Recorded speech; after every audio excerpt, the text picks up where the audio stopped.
Karen, you're at 7. 7. Yeah. 7. Yeah, I got 7 now.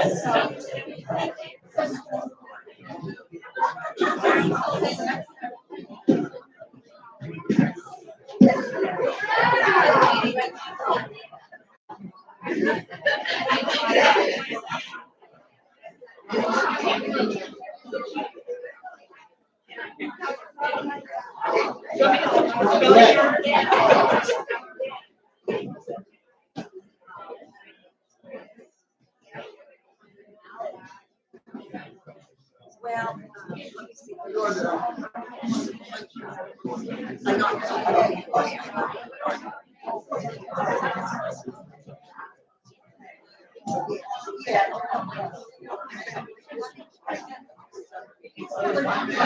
Good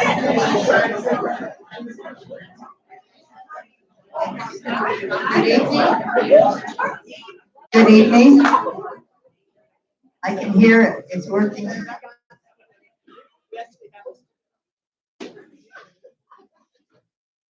Welcome, residents and candidates, to the Candidates Night 2026. Thank you for coming. I'm Karen Fritsch. I'm the chair of the election committee. We also have other members of the committee who are very busy people around this time of year, and that's Russ Rogers, Liz Goodnow, Connie Arneman, Chris Giancola, Ginny Egler, Jennifer Smiley, Lonnie Lipsky, and Lanny Lipsky, and Paula DePace, who could not be here tonight. So this year, as you can see, we have a lot of candidates. We have 8 candidates for the 4 board positions that are going to open up. I'd like to now introduce them in alphabetical order. Tanya Binkley, Chris Dabrowski, Bill Evans, Dennis Gall, Tom Greeley, June Michael, Susan Muniak, and Dave Tuller. Now, you've all received a sheet explaining the procedure for tonight, but I'm going to go over them very quickly. You're going to notice something different. I'm going to say each candidate's going to be given 2 minutes at the beginning of the session to answer an opening question about their background. Your sheet tells you 3 minutes.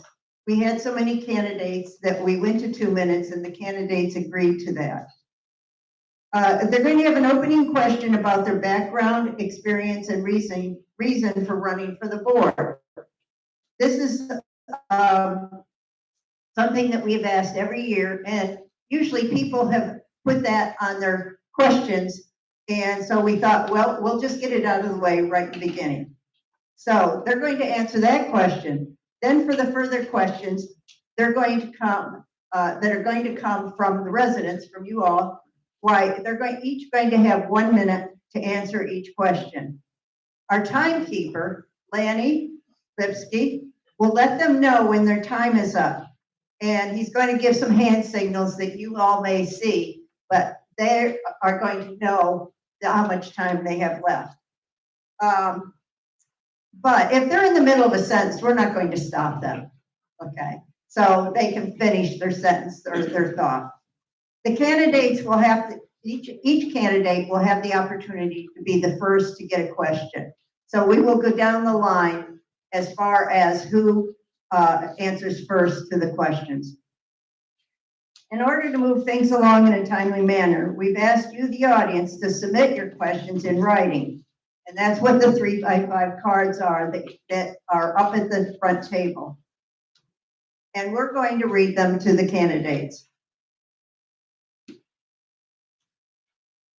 Please limit it to 1 question per card. So if you have 2 questions, that's great. We want them. But you just put 1 question on a card. If you didn't pick up a card as you came in, the cards are available at the back of the auditorium, or raise your hand and one of the committee members will bring you one. If you came in with one already written on something other than a 3x5 card, that's absolutely fine. Just raise your hand and one of the committee members will also take that. When you're done writing your question, just wave your card in the air and we're going to pick it up. We'll do our best to combine related questions so that we avoid repetition and we can move along. We're also going to try to get through as many of the questions as we can. Please try to avoid writing your question in the form of a yes or no answer. It's too easy for them. And please ask general questions that all the candidates will be able to answer. When all questions have been asked or we reach the end of our time this evening, each of the candidates will have 1 minute to make a concluding statement. Due to the high number of candidates, we're going to go until 8:30 tonight. Other years, we've only done an hour. We checked with the candidates and they're all willing to do that for us tonight.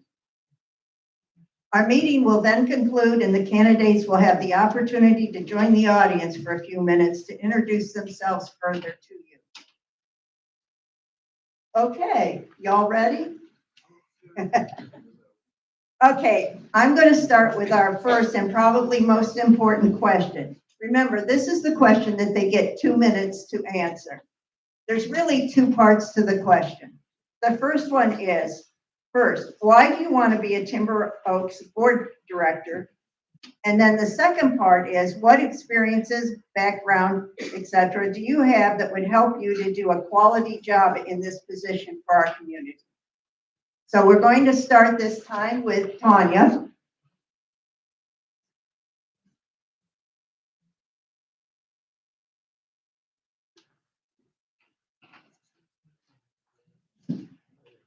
I'm just gonna be honest with you. Guys, can you hear me? Can everybody hear me?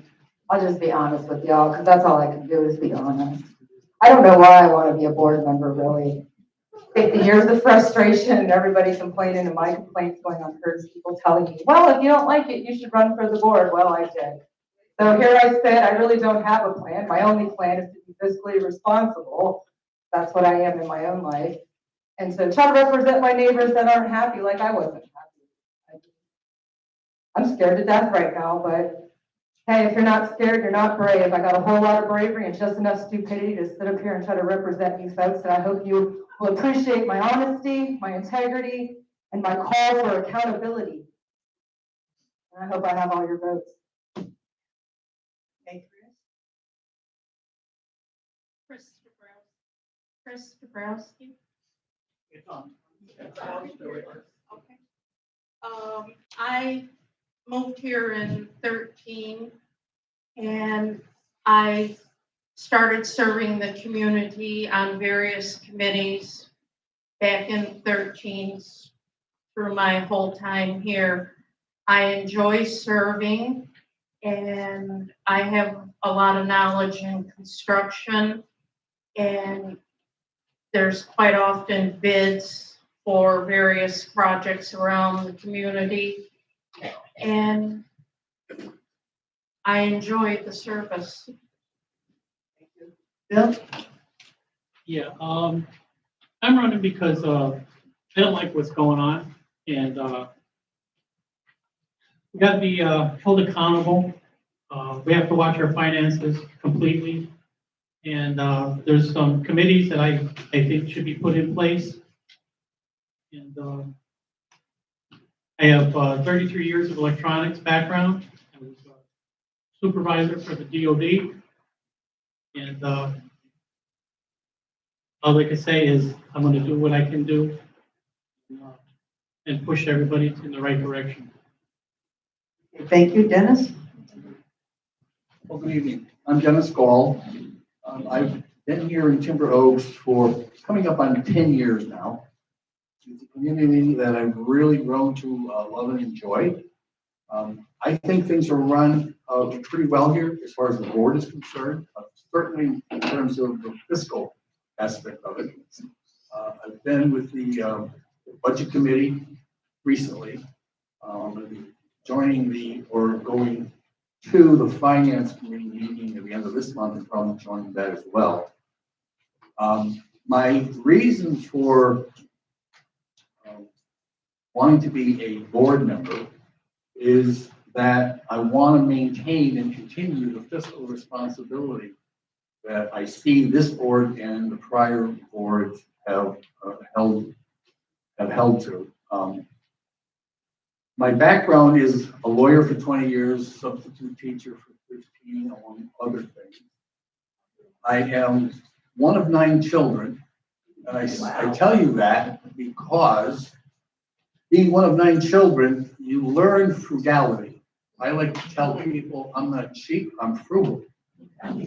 And I want to bring that kind of thinking to the board, to the finance committees, to our budget, and keep things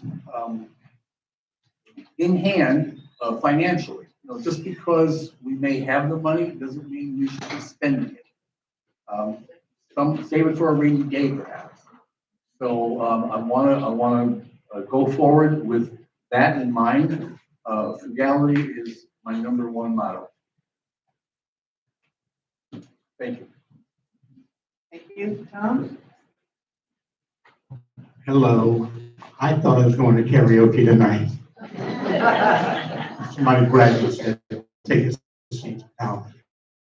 Anyway, I've been here in Timber Oaks for 5 years now. I currently am treasurer at our HOA. We were pretty near broke when I joined that, and we gained a big increase in our reserves, and we were able to be a fully funded entity in this HOA fund thing we do. What I was looking at back when I first joined was a zero amount of money in our reserves. We were not fully funded. We were having problems. In the course of 3 years, we raised that up substantially, where now we're fully funded. We're able to invest our money that's in reserves at a rate of 4%, where we're making money on our own money. Just like Dennis said, I'm frugal. We have formed a handyman sort of a club where we take on projects, myself and 2 other fellows, and we're not paying $500-600 an hour to have work done. We're paying much less. Therefore, we're able to do a lot of stuff saving money. Just as an example, we had a bid for tree service. They wanted to do a 5-hour job for $2,500 or a 8-hour job for $5,000. Well, the 2 of us out of 3 got together and we did the job. We rented the equipment. We did it all for $1,700. It took us 17 hours. So if you equate that, instead of paying them their $500 an hour, they paid us $100 an hour. It's a big difference. Thank you, Tom.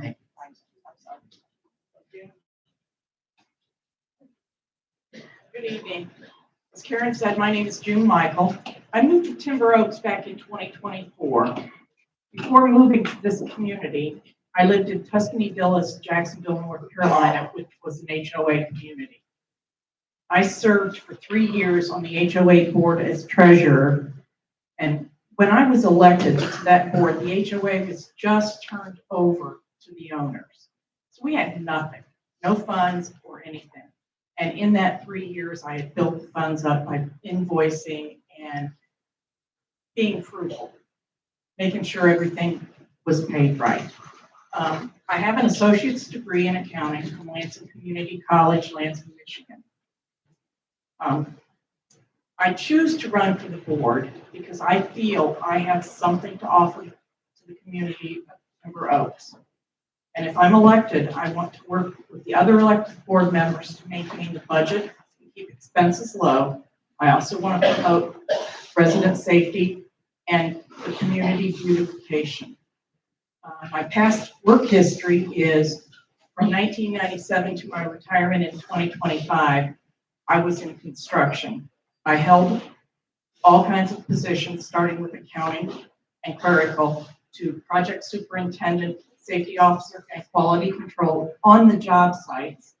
And then I served as project manager. I hope I can count on everybody to get their vote. I greatly appreciate it. Thank you so much. Thank you, June. Sue? First, let me say thank you to Karen Fritsch and her committee for coordinating this forum.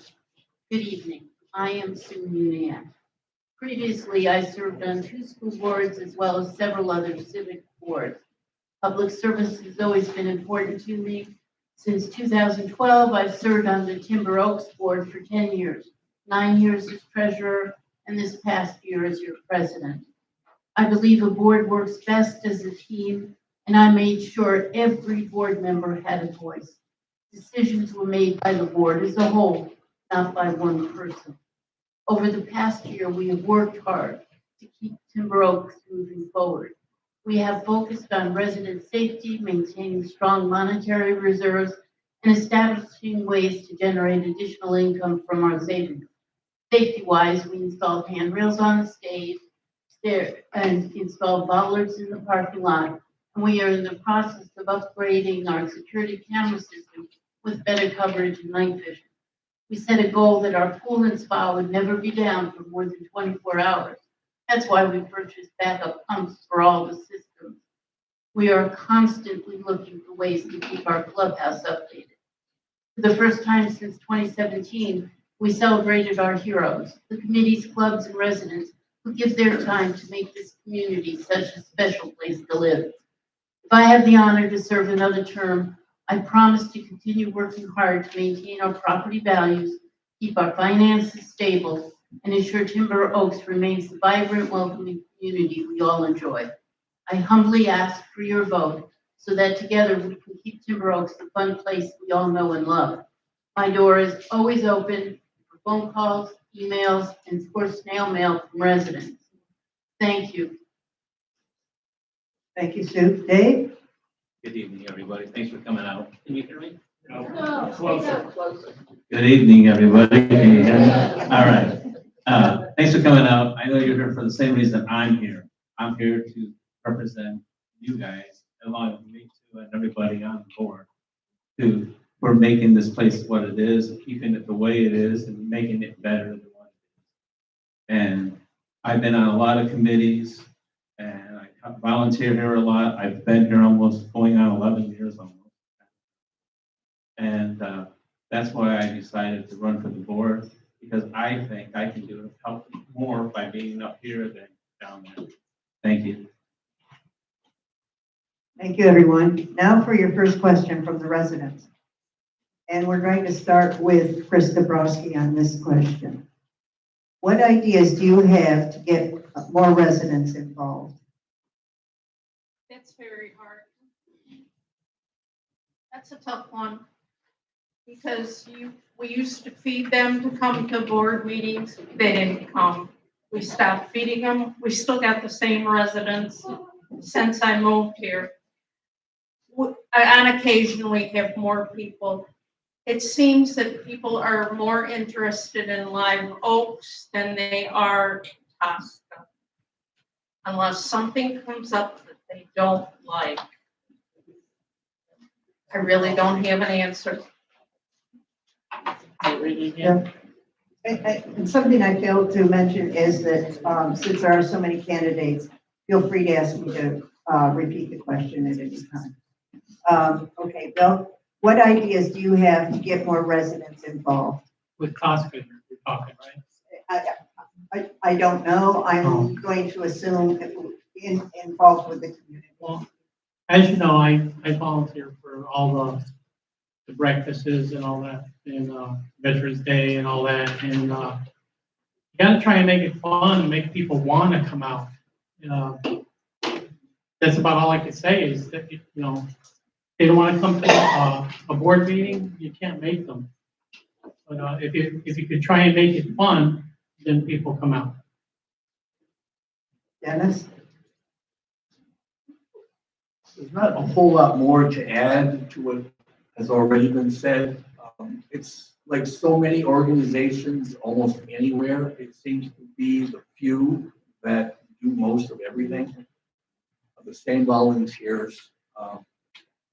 I suppose, you know, one way is to have it more fun. I've been of the bocce team for 6 years, Friday morning bocce team.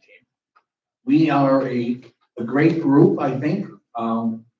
We like to play hard, we like to win. But when all is said and done, at the end of the day, we go out to breakfast. That's the fun aspect of it. So is playing the bocce, but we make it a social thing.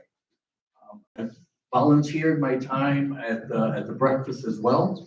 And again, it's fun. It's camaraderie. I guess we got to get the word out that volunteering can be fun. Thank you. Tom? What ideas do you have to get more residents involved? Well, I agree with the rest of the team up here. You gotta make it fun. You gotta make them want to get involved, not necessarily to get something back for themselves, but to give to the community. We need a more of villages-like atmosphere here. We need more entertainment. This isn't going about the volunteers, but we need more fun stuff. We don't do enough here, especially with the younger people coming in. A lot of them say that they're bored. We don't do much here. I know we do a lot here, but the breakfasts, I think, are great. I was out at the pool and it's making me crazy to do that. So that's basically. Like Bill, Dennis, Tom, I agree, we need to have a lot of fun stuff. I do volunteer with Live Oaks on various projects. Other than passing the word around about what is going on, people are not reading the Timber Times. And a lot of them aren't even on Facebook, so they're not seeing all the good stuff being promoted by Hope and the rest of the Live Oaks group. So just getting the word out, ask them to read their Timber Times, invite them to come to the meeting, invite them to come to the dance. Sue? As Olive said, yes, invite people. Also, we need to keep recognizing the people who do volunteer. When they find out that it's important to us that they volunteer, that we need their help, that they can find out what's going on by being on some of the committees. It makes it more personal when you get involved. Invite someone to play cards with you when you play May I on Mondays. It's fun, and then you see how it works and you want to belong. And we can do something, find a way to communicate. Maybe, I don't know how just yet, but that would be wonderful. Dave? Well, most of the people here are always here, as far as I'm concerned. They're all volunteers. And I see it from almost every face out here. I know they volunteered at least for one thing in the last few years, if not more. Most of them volunteer like me for everything that they ask me to volunteer. I say, get out there and let other people know we have a lot of good stuff going on here. I think this is a great community. And I think that all the stuff that we have going on here keeps me busy. And I don't see where you need to add more. Just make your people to know that we are here. We do things. Welcome the new neighbors. I got a new neighbor around the corner. I waited them tonight because they just moved in, and I'll probably stop and say hi to them. I'm late, but I get a minute. Thank you. And Tanya, we don't want to forget you. Well, I mean, there's really not much you can do to motivate somebody other than yourself. So, I mean, I can't make my neighbors come down here and volunteer and want to. I myself personally, I joined Fines and Suspension Committee, the Finance Committee. I've signed up for the Budget Committee, and I did the Art Committee this year. I wanted to get involved and volunteer and do some stuff for my community. I mean, personally, so I did. I got up and I did it for the last 2 years. I've been doing that. I mean, you can't force your neighbors. Everything we have here is fun. I could just say that if you get a new neighbor and you're on any of the committees or if you're helping with Live Oaks, I would motivate you to motivate your new neighbors to tell them, to come on down and volunteer once, check it out. That's all we really can do. Try to get the new people as they come in, hope that they want to volunteer like the rest of us. Okay, thank you all. Now we'll go to the next question, and we're going to start with Bill. The question is, tell us about the HOA classes you have taken or are planning to take in this next year. Well, I know there's classes to be taken, but we haven't been told anything that what we need to take. But we know we have to take classes. We know that. So that's all I can tell you. Okay. Dennis? Pretty much the same. I know there are classes to be taken. I'm assuming that they have something to do with our responsibilities, whether it be fiduciary in nature or fiscal in nature. But whatever classes there are, I will be more than happy and willing and happy to take them to be a better board member. Okay, thank you, Tom. I am presently a CEU certified HOA person. And the continuing education, I've taken everything they had out there so far, and I'm just hoping they come up with something differently than what it has been. June? Well, I have been told that we have to take a class within 90 days. I have not taken one because my old HOA did not require it. But that would be something that I would do within the first 90 days of being elected if I am elected. And Sue? I've taken, when they first started, it's only been 2 years that they've required that we take classes. I've taken the initial 4 credit, 4 CEU credit board member. And each year we have to take 4 more credits. This year I've taken about 6 webinars. You can take them as webinars that are offered by various legal firms and also management companies.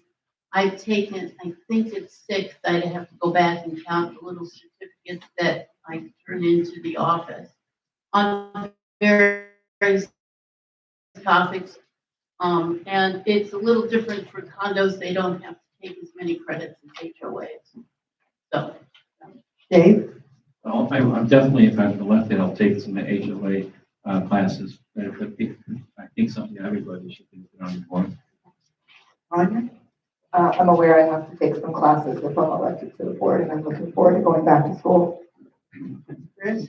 I probably have to renew my board certification, but I've attended classes at the expo. Thank you. Okay, our next question, we're going to start with Dennis. And now, many of you have already mentioned this, but let's just go through anyway. This question is, what committees have you participated in Timber Oaks? So if you could just quickly list them.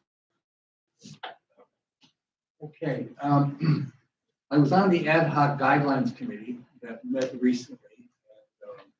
We made some changes. We didn't reinvent the wheel when it came to the guidelines, but we made some clarifications and made some changes that we felt were necessary. Submitted those to the board, and by and large, they were accepted. They were discussed at the board meeting. Some minor changes were made to our recommendations, but all in all, it was a good experience. We all worked well as a team. I think I'm a team member, and that's important on a committee. I was also involved in recently in the ad hoc budget committee. We only had to meet on 2 occasions. We got the budget pretty much as it was formed, and again in much agreement. The other one that I will be attending is the finance committee the end of this month. Thank you, Tom. I have served on the finance committee with our HOA, not as a volunteer here. I've been so busy being a part of straightening out our HOA. I haven't had time to volunteer for anything else, like a full-time job. June? I presently serve on the art committee, and in the coming year, I had signed up for several different committees, but I haven't received a call or an email or text about them yet. Sue? okay, I was involved with Live Oaks when I first came here in 2009 and 10. And then I started working with the board. I've been on the finance committee, the budget committee, and I serve as liaison to the art committee and to the living committee. I touched on a lot of committees, but being on the board, you're not necessarily on a committee, but I know what they all do. And Dave? Yeah, I've been on the art committee, the finance committee.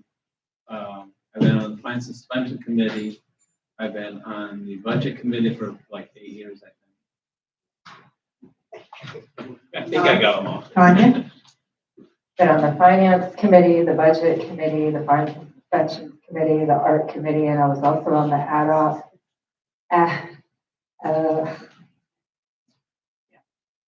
hoc committee to review the art guidelines this year as well. Chris? I was a village rep back when they had those, which now is the art committee. And I was on that. I did finance, budget. I was the liaison for orientation and I questioned the orientation, and the ladies put together a better orientation for the newcomers coming into our community. Bill? I'm not currently on any committees and I just volunteer my time, but if elected, I will push to make more committees to hold everybody accountable. We started with Dennis, right? Okay. I won't make you answer. You know, they're not making it easy for you guys to make a choice, are they? Okay, the next question, we're going to start with Tom. Are you aware you may need to be contacted concerning issues or problems at the clubhouse? Would you prefer people would call you or text you? I would prefer a text. Either, makes no difference to me. I receive texts, I receive phone calls, and even people coming to the door. So, anyway, My phone's always on, so they can call me anytime, text me anytime, and I'll get back to them as soon as I can. If I don't answer the phone, something's going on why I can't. Tanya? You can call me, text me, send me a letter, you can come to my house, you can stop me at the pool. I really don't care where. If you need to talk to me, I am always available for anyone who needs to talk to me. Chris? I prefer email. Oh, okay, I didn't mention that one, did I? I'm sorry. Phil? 24/7, it doesn't matter, text, call, knock on the door, whatever they need to do. Dennis? Phone, text, ring my bell, it's all good. I will say this when it comes to the phone, I may change my ways if I become a board member, but at the present, if I don't recognize a phone number on my phone, I generally let it go to voicemail. But having said that, I would expect to be receiving phone calls from community members. And as I say, going forward, if I'm a board member, I will probably change my ways and start answering those unknown numbers. Thank you. Next question, we're going to start with June. Okay. How will the board ensure fair and consistent enforcement of all HOA rules, including property maintenance issues such as lawns, rust, and other visible violations, especially when some homeowners stop addressing issues once the $5,000 fine limit is reached? That's a tough one, but I believe everybody needs to follow the rules, and I would work with the rest of the board members to make sure that we proceed as we are legally allowed to do. Sue? having faced this issue a number of times, it's very important that we do this fairly and evenly across the board. In order to do that, one of my goals would be for this year to increase the amount of time that we have for the person who does our deed restrictions, to double her time in the association so that it is done more fairly. And as we've been noticing this year, more and more people are complying with it now that we know that we really need business. They are starting to answer. There's a procedure that it takes 30 days before they have to show that they've done something. It takes then another 30 days and another before we can send them to finance. Dave? Yeah, that's a good question. My answer to this is that I think, I don't want to say this. I think that everybody lives here does a pretty good job trying to keep their house up. I know a lot of times it's harder when they lose a family member. You know, they usually move here with two people, two incomes. They get down to one income. It's harder for them to do it with one income. I mean, I've done, driveways and stuff. I give them a reasonable price when they call me at the office. Hey, can you go out and clean the driveway? I give them a reasonable price. I'm not trying to rip anybody off, and I know these people get ripped off all the time. That's one thing I don't like to see. I don't think that we live in a great community, and I think part of the problem with being on Fines and Suspension Committee, a lot of these aren't people that live here. People have passed away, and it's under when they probate, yeah, I couldn't think of the word probate, because when they're in probate, a lot of times they're not getting done. And that's why a lot of the houses just sit there. And I think we need to work on that and get it so that probate, go after these lawyers and whatever, the banks, whatever, and tell them that they got to do something. You, Tanya? Can you repeat the question? Sure.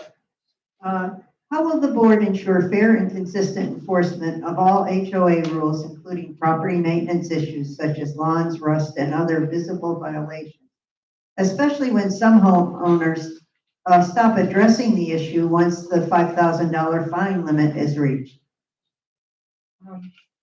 Well, the only thing the board can do is send violations, allow the violations to go through the fining process and to the legal process.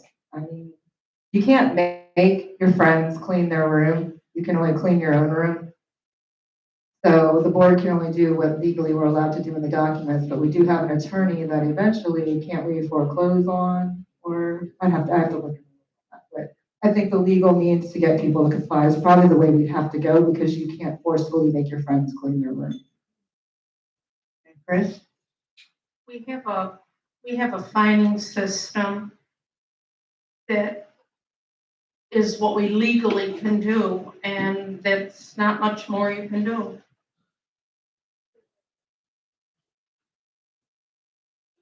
Sorry. Okay. Bill? Yeah, we have standards, and we have to maintain those standards. And you have to treat everybody fair and equal. And it's up to the committee, the filing committee, to see if they're in violation, to send it to the board, and the board has to vote on it. And that's about it. That's all you can do, is be fair. They have their chances. Dennis? My observation about the violations in Timber Oaks is this. I walk Timber Oaks every morning at 6 o'clock. And I pick a different village just to take away from the boredom of walking Ponderosa.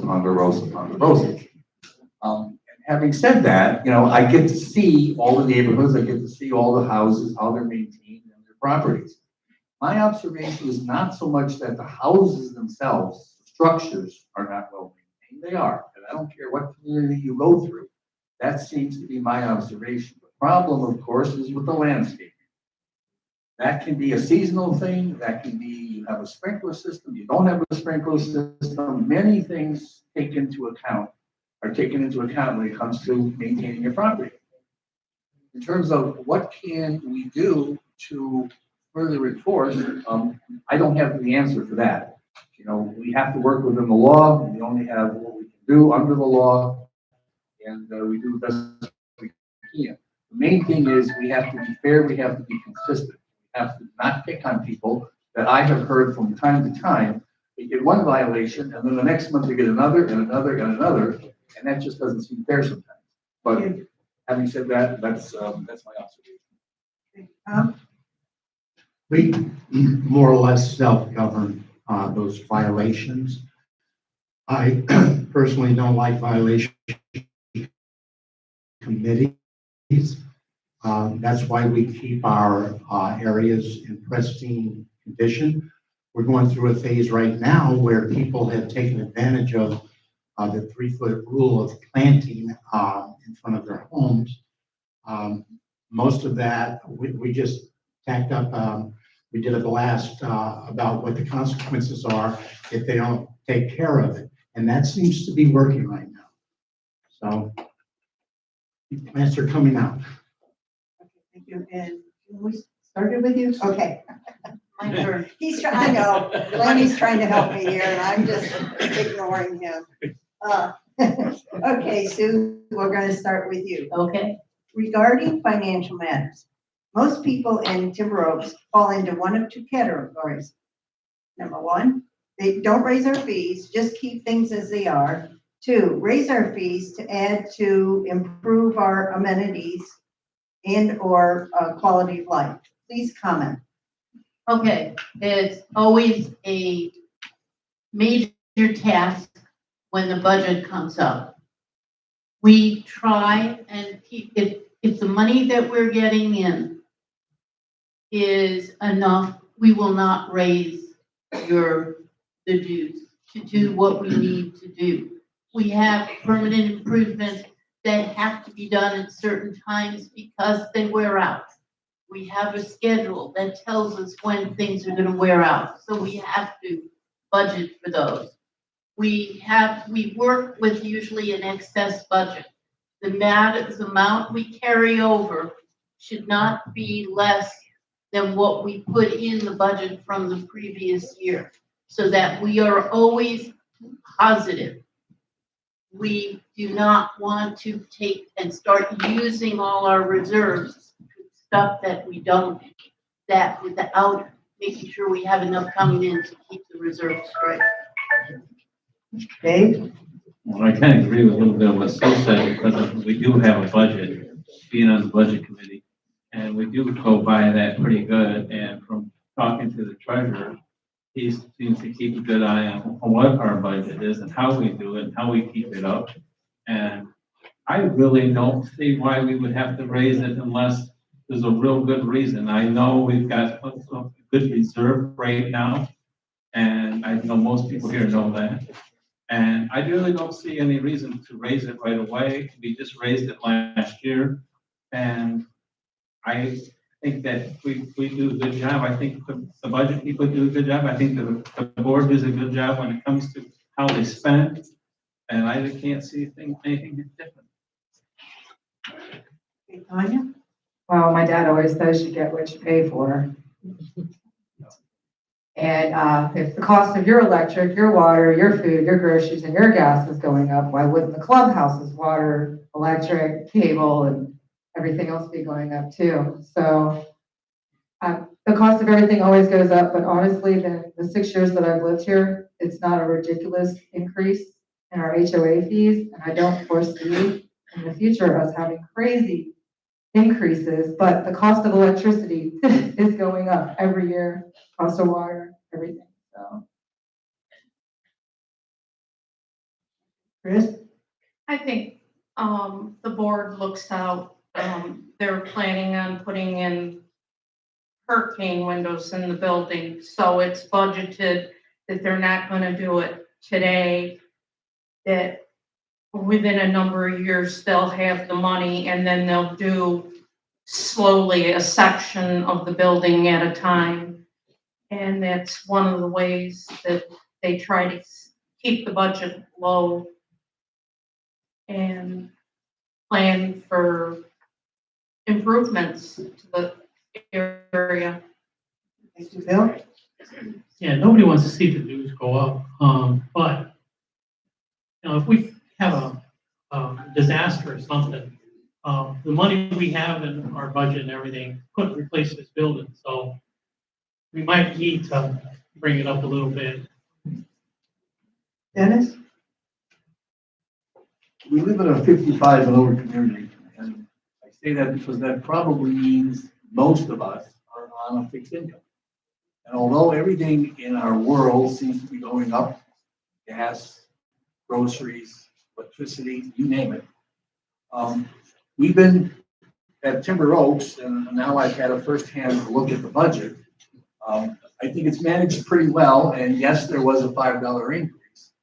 But when you look at other HOAs, I think we're getting a big bang for our buck for $55. Oh, yeah.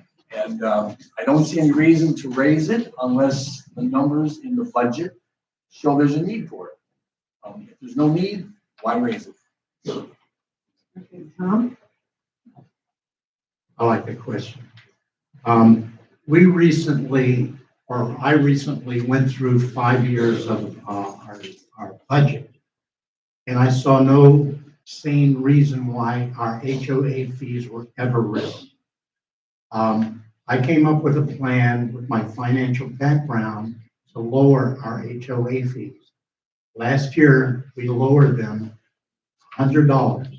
We are now the lowest HOA fees in the village, in Timber Oaks. I studied, I picked, we were getting double dipped on our budget plans. And there was no reason why. We had misspending of funds, which we put a stop to, got all new vendors, and again, $100 a month less. June? I cannot foresee raising the HOA fees unless we would have a natural disaster that would affect the whole community. I came from a HOA that had 32 units in it, and my HOA fees there were greater than here, and we had only trash, lawn, mowing, and electric for our city lights. And that's all we had, and they raised our rates every month or every year after we hired a management company. Okay, thank you. Yeah, I just want to make sure you had a chance to answer. Okay, yeah, we're going to start with Dave now. Okay, Dave, will the board ensure, or maybe how will the board ensure the HOA manager follows the rules requiring at least 3 bids for projects before approval? Well, I always think that they should look at the best prices. I can't always say the best price is the best price. They should, I would think that they do, they should all vote on it. The whole board should vote on it. I don't think we should buy the cheap things when we should buy something good.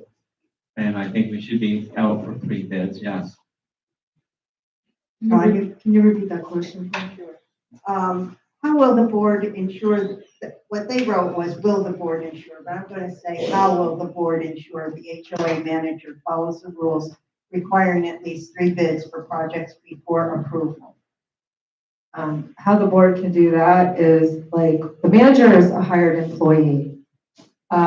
His job is to get us 3 quotes for this project. If he fails to bring in 3 quotes, perhaps we need a new manager because he's not meeting his expectation for his job description as manager.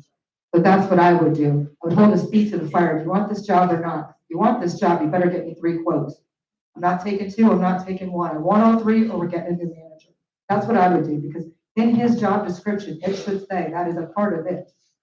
And we've asked him for 3, and if he fails to bring us 3, if you had an employee and then you said make 12 donuts, but they were only making 10 donuts for everybody, would you keep that employee around for years? No, you wouldn't. You'd get a new one. So that's what I would do. That's what my dad would do. That's what I would do.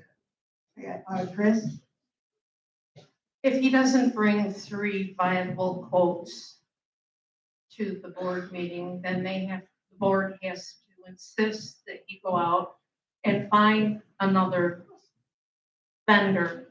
But sometimes, I know this for a fact, they have trouble, such as like the bocce ball court, to find 3 vendors that would service that, come up to this area and service. Not everybody goes to every county. Thank you. Bill?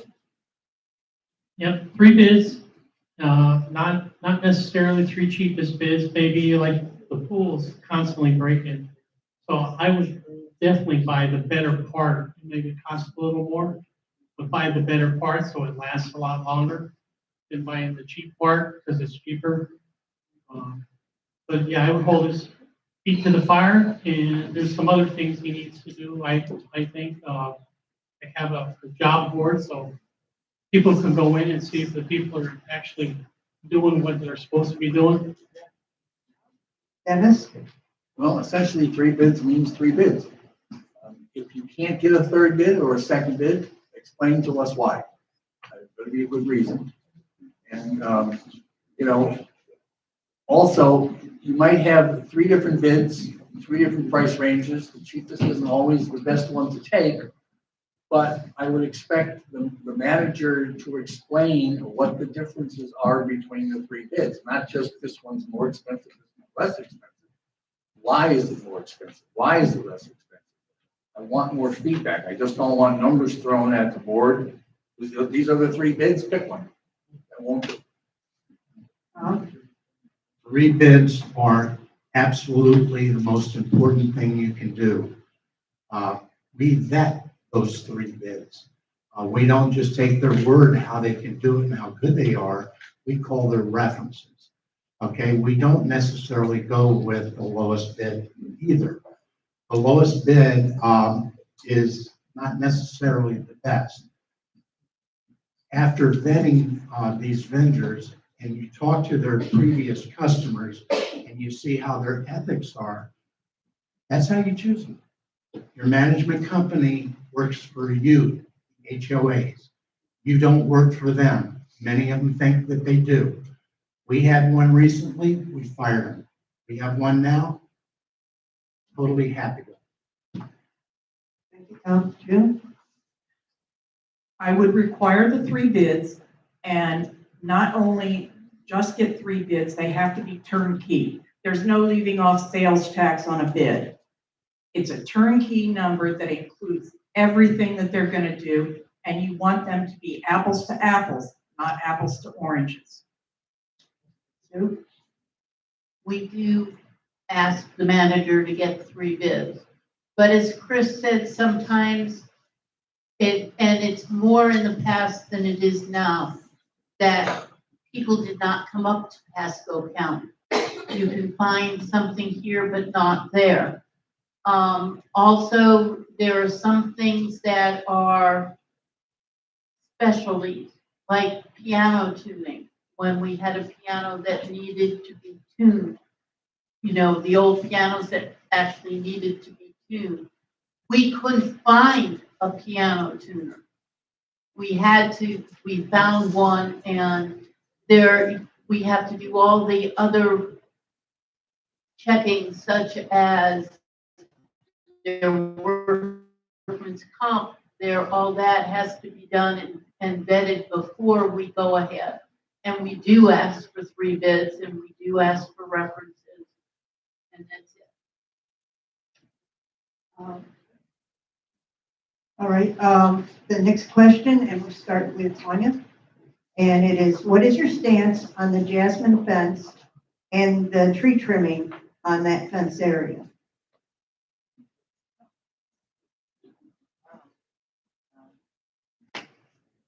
Wow, I didn't really think about the jasmine and trees in that area.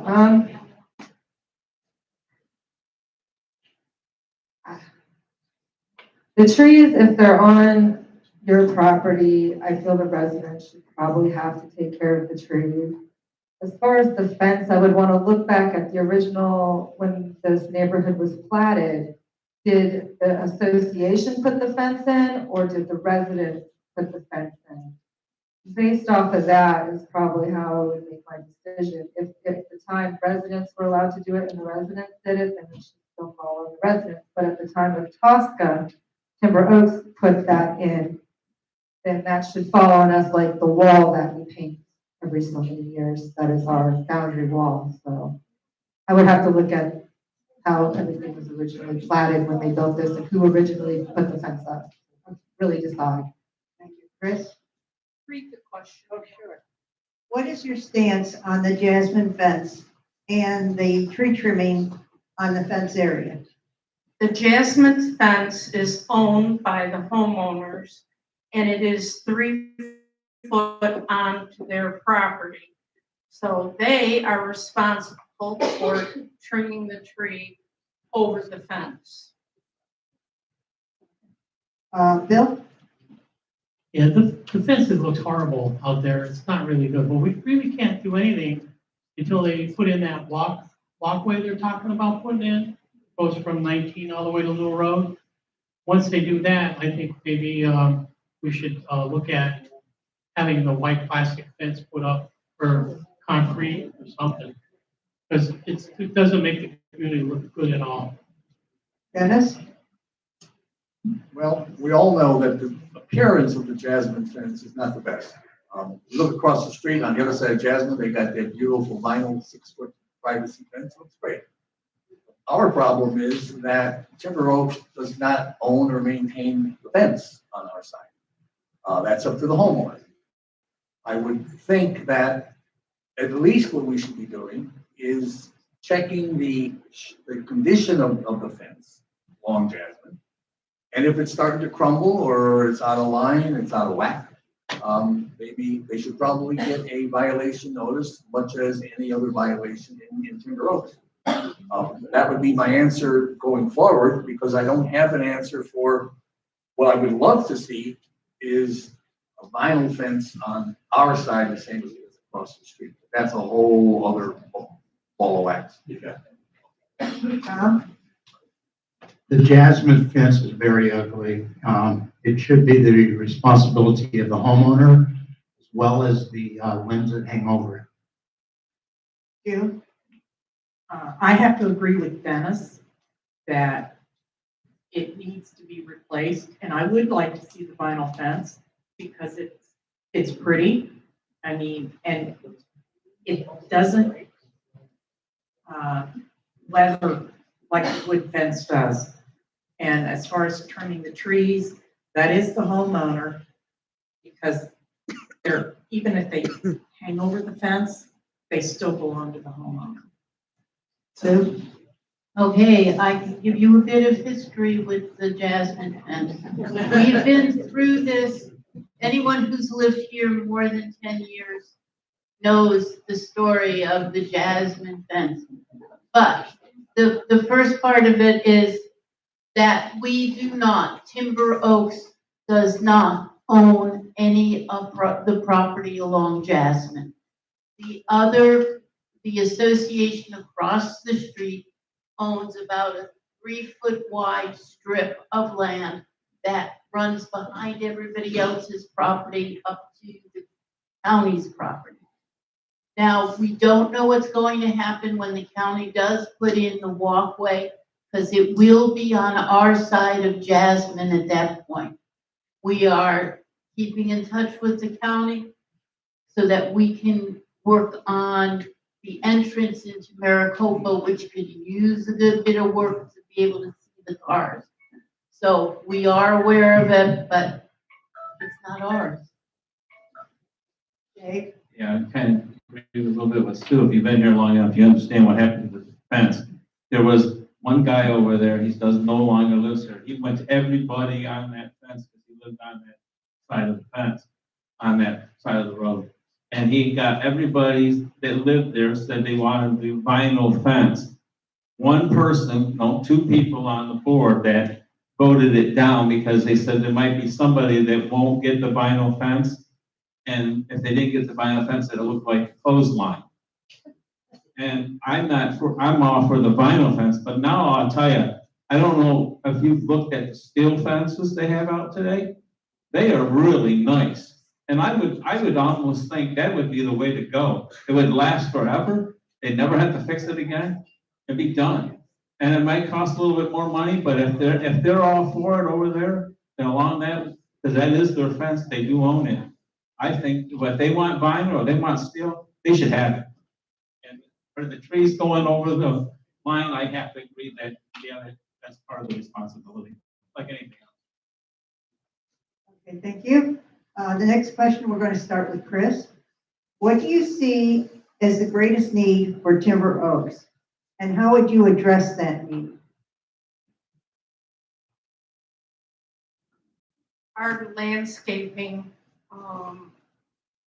trees and such have been neglected and parts of the sidewalk around Ponderosa. Not necessarily, is it all county responsibility? So what's ours, we should be fixing and taking care of. Thank you, Bill. The sidewalks are really a hazard if you're walking around Ponderosa sometimes. They're up and down and you have to really watch what you're doing. As far as landscaping goes, as you know, my wife's been working on the roads and stuff like that, trying to make it look nice. She could use some help if anybody wants to help her on it. Dennis? I think we'd all agree that the main draw here in Timber Oaks is outside here, pool and the hot tub. That's the draw. And my concern always is the hot tub. Why does that hot tub constantly seem to break down? I know we have the parts, we have the pumps to replace it, but my question is always, why does it keep breaking? I don't know if we need to gut it out and replace it. That's something that I think we should look into. Maybe it's already been looked into. I don't know. I haven't been on the board. I don't have the information, but that would be my concern going forward. Get that hot tub up and running as consistently as the pool runs. Tom? What do you see is the greatest need for Timber Oaks? How would you address that need? New chase lounges around the pool and new chairs and new tables and more of them. June? Well, I think that we have great amenities here. Tennis court was just resurfaced. The bocce court could use some work. The pool obviously is fantastic. Yes, the hot tub does break down occasionally, but, well, I only see it when it's down, when it's posted on Facebook. Our greatest draw here is the outside and what we can offer. And as far as the flowers and planting, I've already told you, Bill or Marion, that I would help. Just let me know. Sue? Okay, I will address the hot tub. One, that hot tub runs 24/7. Two, as of, it was last April, I believe, we got the electric fixed correctly. Since then, there's only been one time that it's been an extended period without it. And that is why we now have a spare pump that works, that does the geothermal on it. It has not been down more than 24 hours since that time, since we replaced that geothermal pump. That geothermal pump, we do have the spare now. For some of the pump part, that pump and the other geothermal pump have to be replaced by someone other than our people. But any of the other pumps can be replaced by our maintenance people. Dave? Well, you guys are all talking about the hot tub, I agree with you. But part of it is, I think sometimes maybe they're not maintaining it correctly. Are they putting the dates on when they change the filters? Are they replacing when they should be replaced? But my big thing is the entranceways. The entranceways here, if you ever drive down, I call it 611, but it's Mitchell Road, it turns into another road. Anyway, if you ever drive that way to the airport, you would see all the entranceways going down there look beautiful. I don't see one down that way that looks bad. I don't know why our entranceways don't look better. And I think that's where we need to address the entranceways. We've been talking about this since I lived here and I haven't seen anybody do anything with the entranceways. That is one thing that needs to be addressed. Tanya? Can you read the question? What do you see as the greatest need for Timber Oaks? How would you address that need? We need a dog park and some pickleball courts. Okay, thank you. All right, Chris? Did you start it? Okay, I'm getting my numbers mixed up. I'm sorry. That's okay. Okay, Bill, this is for you to start. For large or costly projects, would the board, or would you on the board, consider appointing a resident committee with resident experience to review options and provide recommendations before decisions are made? That's a definite. People should be involved. They're spending our money. They should all be involved. And the committee should be, I want to say frugal and, not just waste the money, like, I'm gonna say it, I think they paid way too much for the cameras, so. That's my opinion. Dennis? I would certainly have no objection to forming a committee for high ticket items. Especially if you can find people with expertise in the area concerned. I can't imagine anything wrong with that. Then you get the feedback and you give it to the board and the board will make its final decision. But it doesn't make any sense to me to have people who don't have necessarily the background and the expertise to make decisions necessarily on big ticket items that require some expertise. Tom? Absolutely agree with what you said.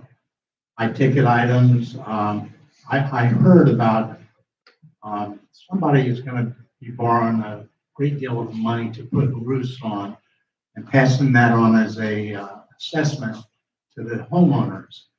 I would have thought that tooth and nail, but to get an expert person to do the roofs, I don't know how to do roofs.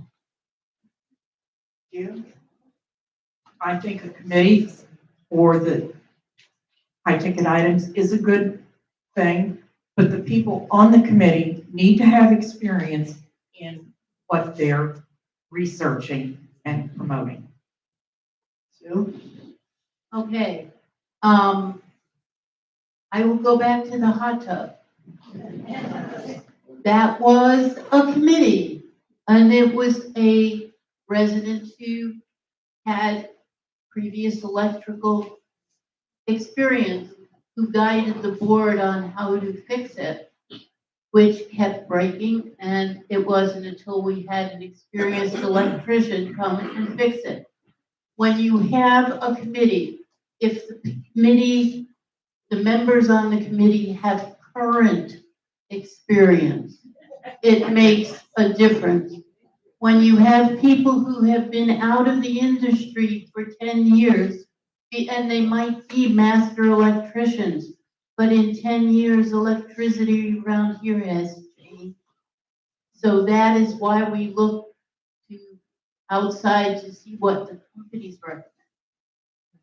Thank you, Dave? Well, I'm all for committees, because I was on the committee to get the gym redone.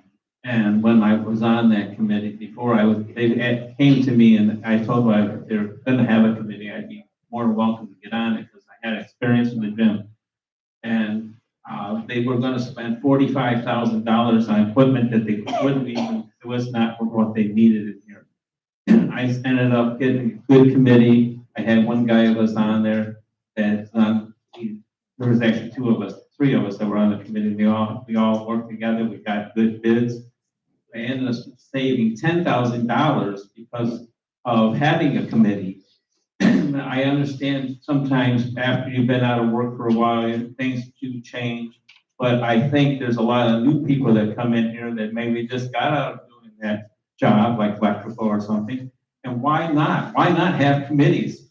I don't think it's not just for the chief stuff. It's for everything. There should be some kind of committees and get better done. Thank you. Tanya? I am all for a committee like that.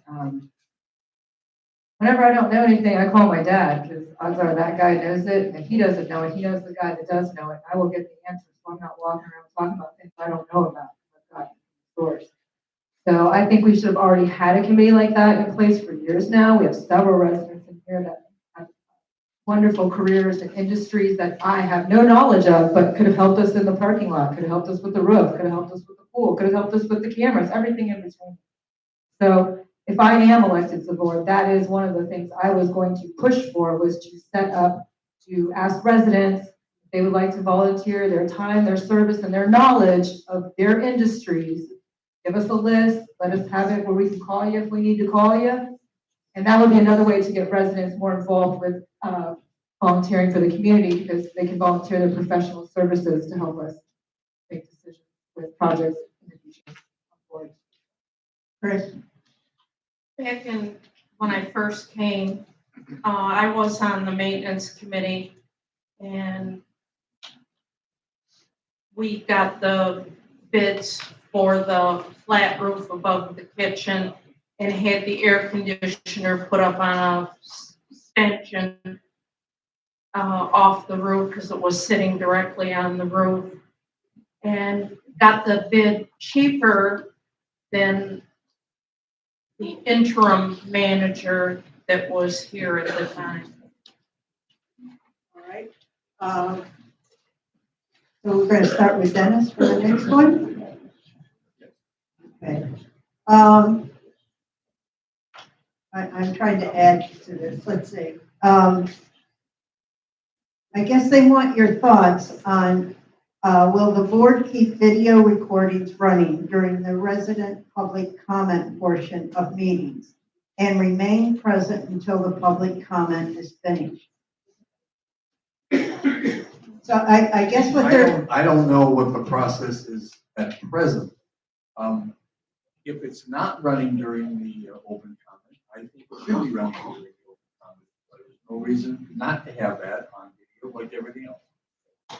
Tom? I agree, it should be running until all the comments are. June? I didn't know that they stopped it, but I agree, it should be running. All comments should be available to anybody who's viewing. Sue?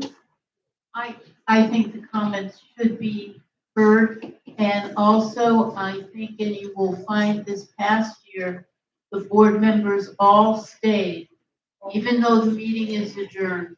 In the past, there have been board members who got up and left because they couldn't take it.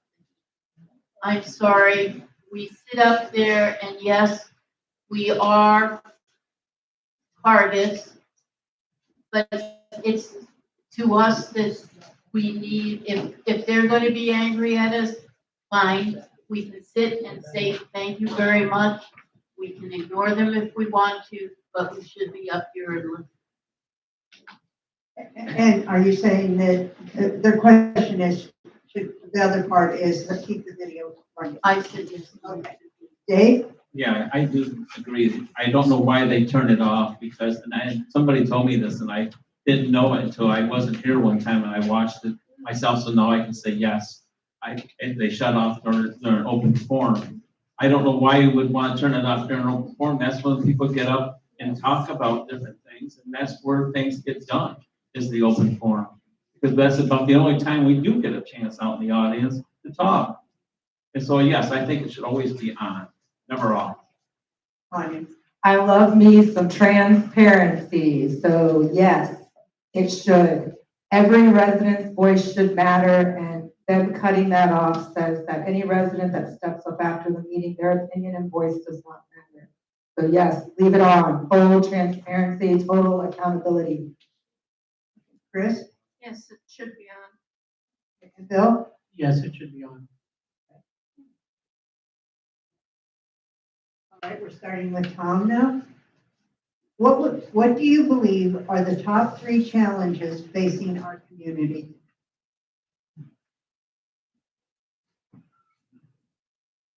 Top 3 challenges. That's a tough question. I would say that, as we discussed earlier, one of the challenges is to get more of the people, the community involved as volunteers. Another one of the top priorities would be making where we live more of a fun place to live. And, again, get those chase lounges fixed. Two, I would say that getting the volunteers, getting the residents involved is a big challenge.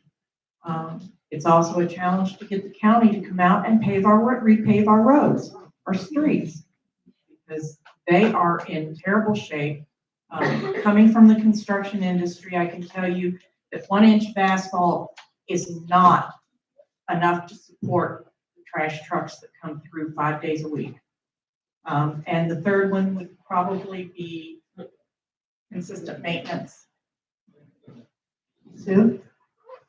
I think one of our biggest challenges is the state and its continual changing of what you can do and what you can't do, and how it fits in with our laws, our rules and regulations.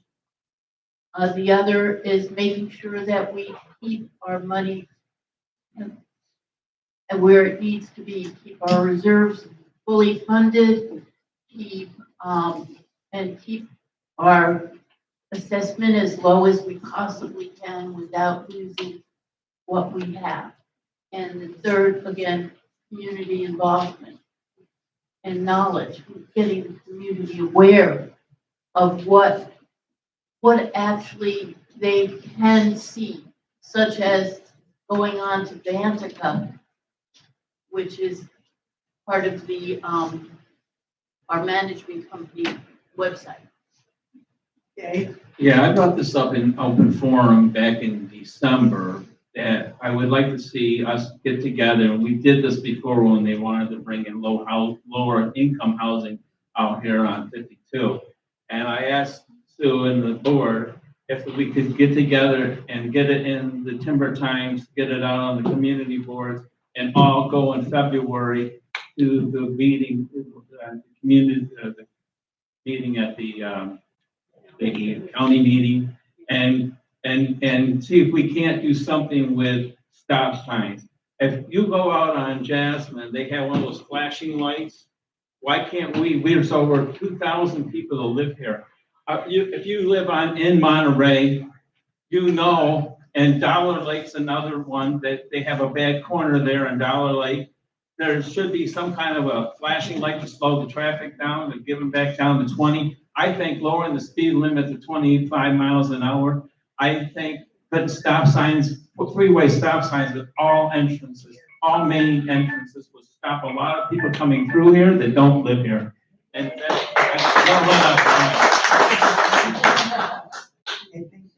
Tanya?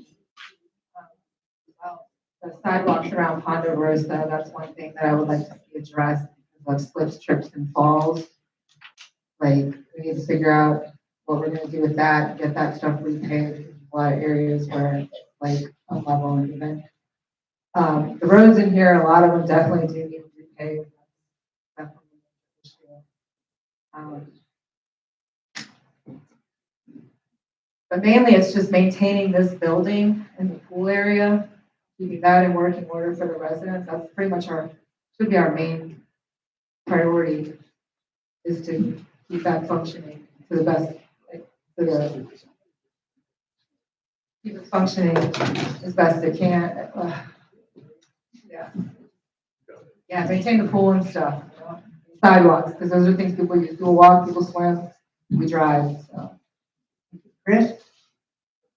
Maintenance is probably our biggest challenge, and then my personal bugaboo is we need to get our lot records digitalized and on a computer and eliminate the paper file, get up into the 21st century. Bill? Probably stop wasting money, hold the manager and his workers accountable so they do the work. If you look around, there's a lot of limbs laying on the ground nobody picks up. And probably maintaining the pool. And Dennis? Well, these are things we've already discussed, but I would agree with, we need to somehow get greater participation from the community when it comes to volunteer work. I don't think we have a problem with attendance per se. People love to come to what we have to offer, for the most part, for the big events. Dances, the breakfasts, all those things, the live social. Bocce is the #1 activity in this community. That's doing well. So that is something that we need to strive for, to increase participation. We need to somehow have the county prioritize the street paving. Not to take it away from Spanish Gate, but as I say, I walked through the villages and I was amazed to see them repaving the streets in Spanish Gate. I wondered, well, how did they get to be first in line? When I look at Oaks Club, the roads in Oaks Club are horrendous in comparison. So I wonder, how we can get the county to somehow work with us to prioritize street maintenance.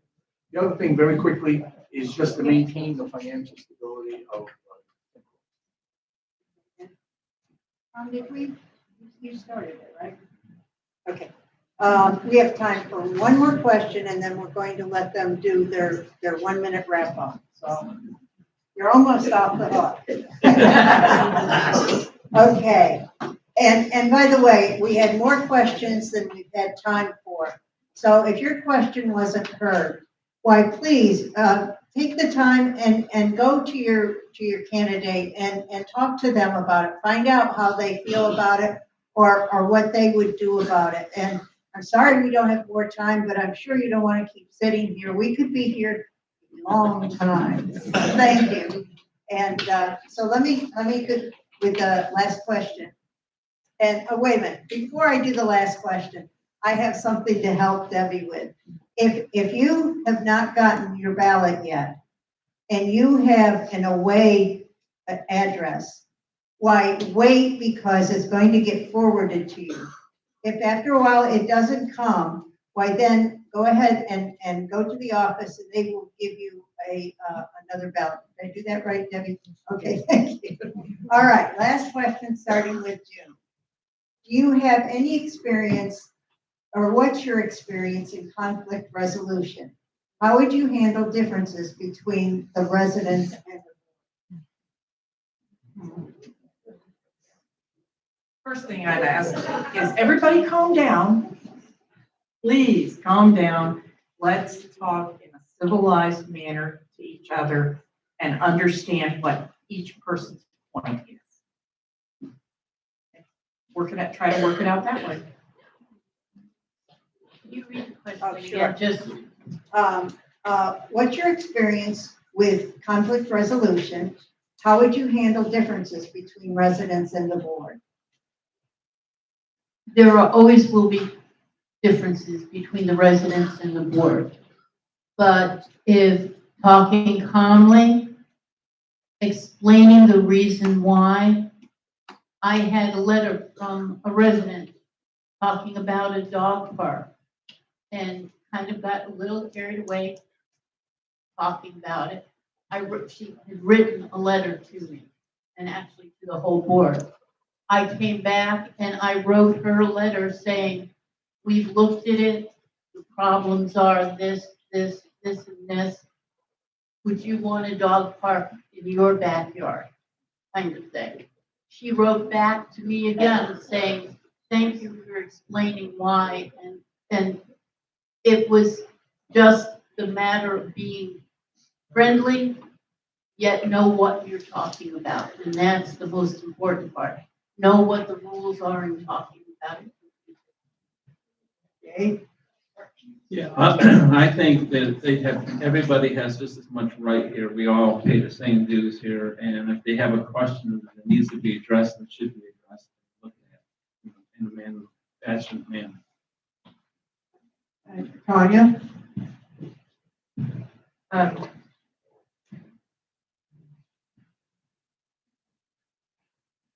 This is a tough one. I mean, because like honestly, with me, it kind of goes either way. I match energies, so, and I have to remind myself not to always match energies.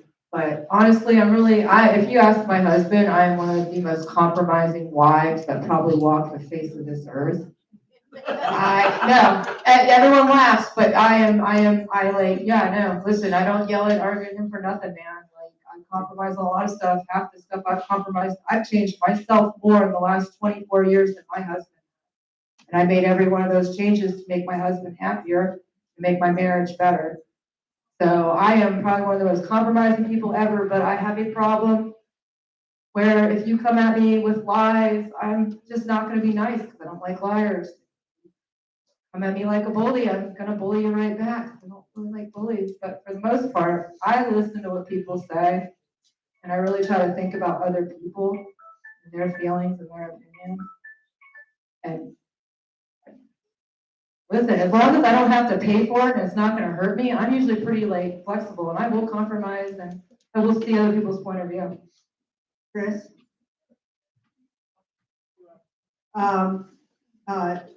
What experience do you have in conflict resolution? How would you handle differences between residents and the board?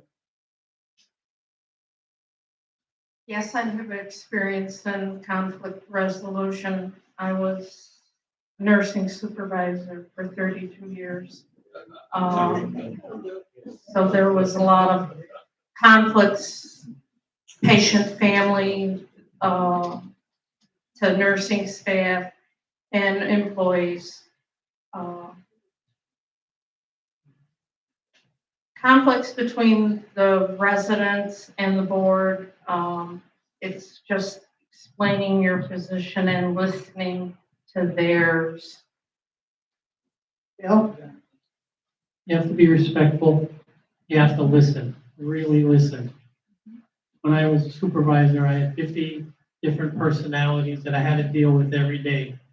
And it took a lot of work, but if you stay calm and be respectful, you get the job done. Dennis? Well, my experience, I was a lawyer for 18 years. I was assistant store manager at a Home Depot doing $62 million a year for 4 years.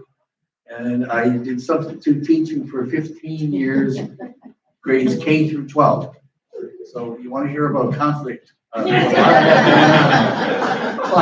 having said that, the key to conflict resolution is to listen, to look in their face, look in their eyes, and ask them, what can I do for you? What will make you happy, essentially?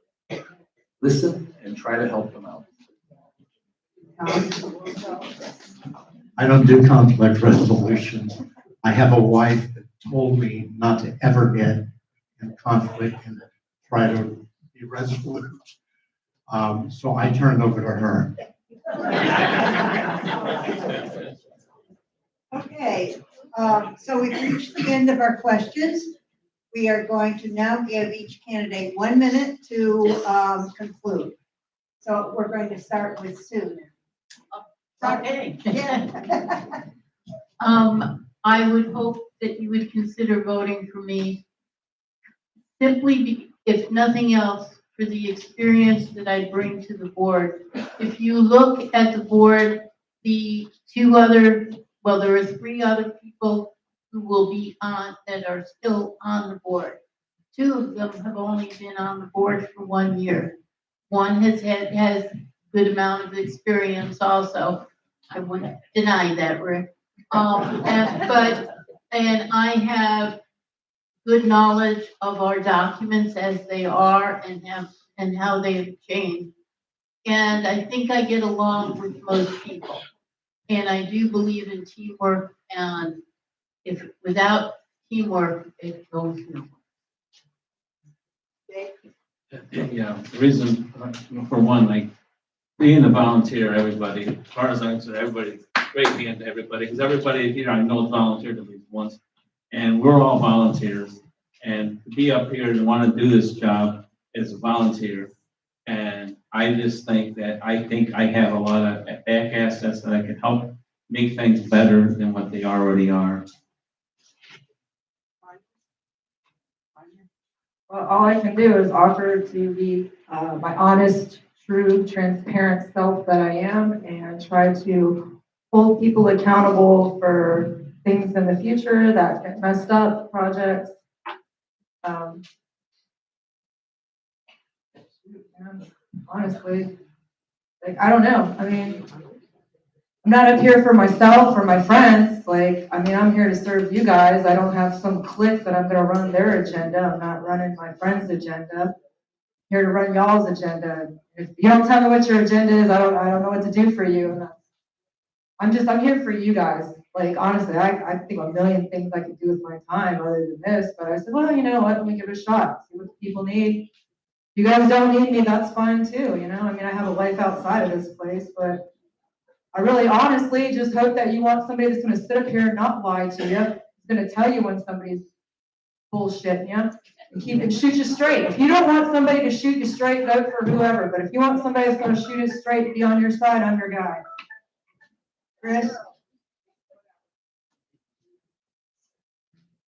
I hope you would consider me for a candidate, and I'll do my best. Thank you. Bill? I'm here to help all you people out there, be honest, straight through. And, that's about all I can say. Dennis? Well, first, I want to just simply ask for your vote. Seems that in, you look at sales, biggest mistake some people in sales make is they don't ask for the closure. They don't ask for the sale. Well, I'm here asking for the sale. I'm asking for your vote. I think I can do a good job. I'm up here because I want to do a good job. I sometimes ask myself, why am I doing this? But the answer comes down to, I've been here for 10 years. I love this community. I think it's on the right path, and I want to help it keep that path. Thank you. And Tom? I would offer complete transparency, honesty. I will never back down from a fight on your behalf. And I've got a lot of experience in financing. I've got a lot of experience in building and a lot of experience in just being a person and an honest person. I would appreciate your vote. Thank you. And June? First of all, I would like to ask you for your vote. I understand I'm new to Timber Oaks, but I've been in an HOA for many years in another place. And I would work for you to promote what the residents want, and I will work with the other board members if I'm elected. Thank you, everybody. All you candidates.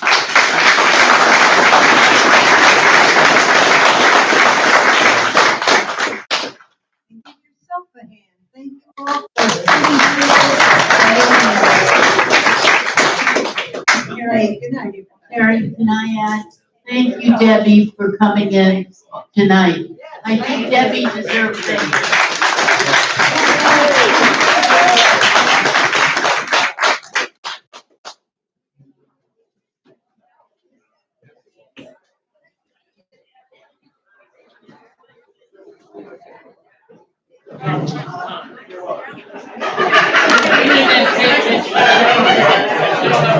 You've got my vote. What was your